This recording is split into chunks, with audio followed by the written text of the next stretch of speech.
docteur Sango. Et elles sont de retour, les forces armées maliennes, après 11 ans d'absence du côté de Kidal, docteur Yamtimba. La reprise de Kidal aujourd'hui, pour quel impact géopolitique, voire géostratégique? Vous avez suivi de près les sorties de certains experts français sur les différents plateaux de télévision, Alain Juet, Vincent Crozet, et plus récemment encore le ministre français des Armées, Sébastien Lecornu. Tous n'avaient qu'un seul mot dans la bouche: le Mali sera partitionné. Là, on parle des forces armées maliennes qui sont de retour. Pour quel impact géopolitique, voire géostratégique? Je vais vous dire ce que j'ai toujours dit. J'ai toujours considéré qu'il n'y a pas de terroristes au Mali.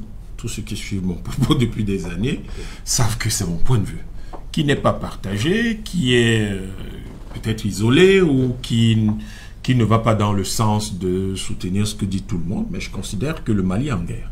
Une armée ne se lève pas pour aller combattre des terroristes. Ça n'existe pas. Okay. Quand une armée s'est levée, c'est qu'elle lutte contre une autre armée. Et dans le cas d'espèce, ça ne veut pas forcément dire qu'en face, ce sont des étrangers qui manipulent les armes.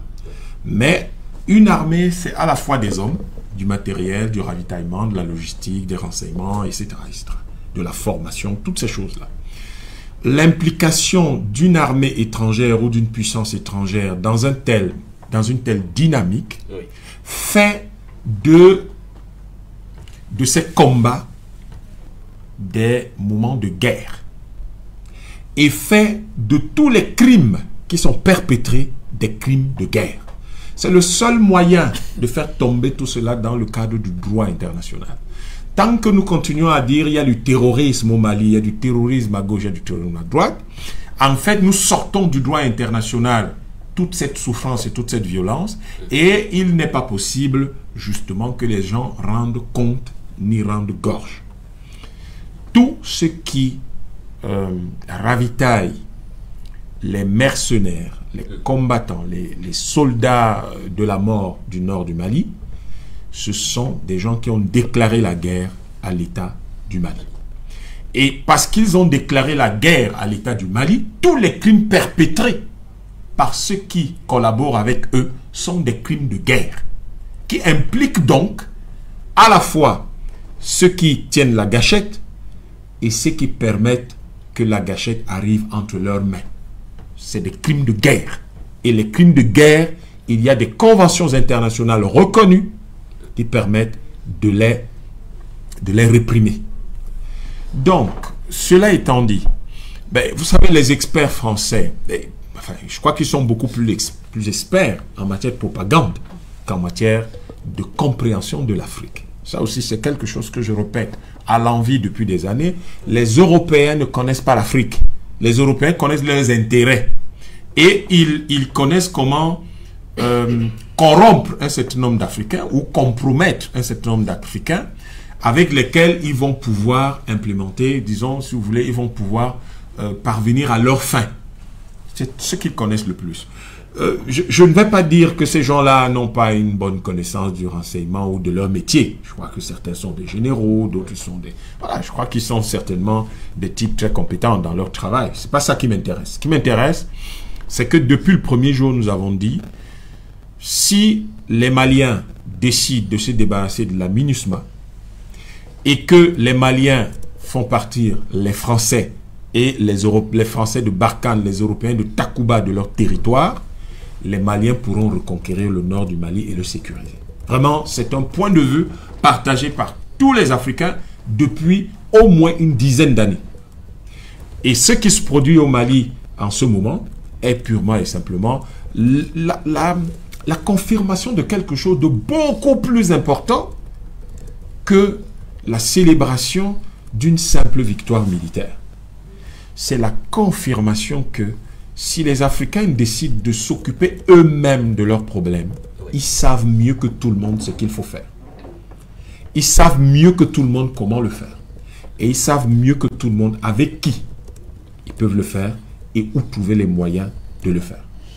Donc, vous voyez, la victoire de l'armée malienne à Kidal, ne donnons pas plus d'importance à certains qu'ils n'en ont. Parlons plus de ces stratégies de l'armée malienne que de ces fameux, comment vous les appelez, de ces fameux experts qui sont probablement plus à mes yeux experts d'une seule chose, la propagande française. Donc c'est normal, ils ne peuvent dire que ça. Comment voulez-vous qu'un Français eût pu souhaiter que le Mali gagnât cette guerre à Kidal? Ouais. C'était pas quelque chose c'est pas quelque chose de bien pour à la fois l'image de la France, mais également pour la crédibilité, même intellectuelle, de ces experts-là. Donc, du coup, nous, on leur dit, OK, ben, on a compris, mais depuis toujours, on vous a dit, ce n'était pas ça le scénario. Le scénario, c'était autre chose. Et cette autre chose dont nous parlions, c'est ça qui a prévalu aujourd'hui. Donc, j'espère qu'ils vont essayer de mettre toutes leurs pensées en sourdine et nous laisser les Africains tranquillement faire leur chose. Mais même s'ils ne les laissent pas, en fait, la chose à faire, ne les écoutons plus. Pour vous, les armées nationales africaines peuvent relever le défi, il n'y a pas tout là-dessus. Le principe de l'histoire, c'est que aucune armée d'occupation n'a pu vaincre une armée déterminée à défendre son territoire. Ça n'a rien à voir avec... Parce que beaucoup de gens pensent qu'il faut que les armées africaines aient les missiles, les derniers missiles hypersoniques, que les armées africaines aient les porte-avions. C'est pas ça. Ce serait bien d'en avoir. Mais à partir du moment où on n'en a pas, on fait quoi? Il y a généralement 2 ou 3 choses qu'on fait. Le Vietnam l'a fait. La Chine l'a fait. Et nous avons constaté avec le temps que c'était toute la stratégie de l'UPC au Cameroun, bon, qui a connu ce qu'il a connu, mais c'est ça que ces pays ont fait, et c'est ce que l'Algérie a fait. Première chose, le moral des troupes, la détermination des hommes. C'est d'abord ça. Vous voulez défendre votre territoire, que les gens viennent de Mars. Ils ne vous battront pas sur votre territoire si vous êtes déterminé à le défendre. Ça veut dire que vous allez vous organiser pour vous former, pour gérer, assurer le ravitaillement de vos troupes, pour gérer la propagande, etc. Le Mali, vous avez vu qu'ils ont couvert les espaces de communication, ils ont couvert la formation, parce que le fait de suspendre les médias mensonges au Mali, mais tout cela, ça participe de l'effort de guerre, ça participe de la stratégie de guerre. Si vous laissez les gens déstabiliser, démoraliser vos troupes, et je crois qu'il y a, ça c'est le mot, démoraliser les troupes. Je crois que c'est le mot que le capitaine Ibrahima Traoré a utilisé. Tout à fait. Si vous laissez les gens démoraliser vos troupes, mais vous êtes en train d'aller à la défaite. Donc, vous avez différents compartiments de la stratégie de guerre qui ont donc été utilisés et ça conduit au résultat que nous avons aujourd'hui. L'autre chose, c'est que vous allez vous trouver des alliés objectifs. Parce que vous êtes le Mali. Vous avez des gens qui sont au nord qu'on appelle très gentiment des djihadistes, qui construisent aucune mosquée, qui ne prient jamais, qui ne distribuent jamais le Coran. Et vous avez, ou d'autres les appellent les terroristes quand ça les amuse un peu. Et vous avez donc des types qui sont des terroristes, mais en fait, vous avez des mercenaires armés par un certain nombre de puissances qui sont bien identifiés, puisque c'est ces gens qui en parlent. Ce n'est pas nous, les Africains, qui imaginons. C'est ces mêmes gens qui disent non, c'est tel qui nous paye, c'est tel autre qui nous pousse, qui nous soutient, c'est tel autre qui nous dit ceci. Mais c'est lui qui paye, c'est lui qui décide, c'est lui qui dit où on va. Donc vous allez vous chercher vous êtes donc encerclé par ces gens-là. Vous allez faire quoi? Vous trouvez des alliés objectifs.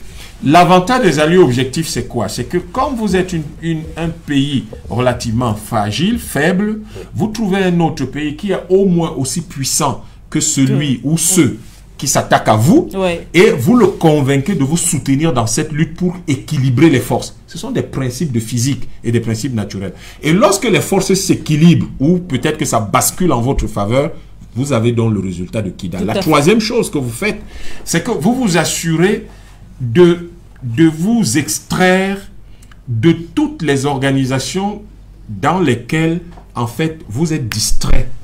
Vous êtes... où on vous balade, on vous promène et on vous distrait de votre objectif principal. Et vous pouvez, ça peut être simplement que vous suspendez votre participation ou vous la mettez en veilleuse et vous essayez, autant que faire se peut, de vous assurer que les organisations qui vous distraient ne soient pas sur votre territoire. C'est ce que le Mali a fait. L'ONU n'est plus sur son territoire. vous allez constater les forces étrangères n'y sont plus. Et vous verrez que l'action du Mali, qui était très active d'ailleurs dans les années 80-90, début des années 2000, dans des choses comme l'organisation de la francophonie, vous voyez que le Mali est moins actif là-dedans. Et donc, parce que les forces intellectuelles doivent venir contribuer à la réflexion pour comment libérer le Mali. Donc, quand vous regardez tout ça, vous constatez que la chose la plus importante que j'essaye de dire, c'est de valoriser l'expertise africaine, d'écouter les Africains.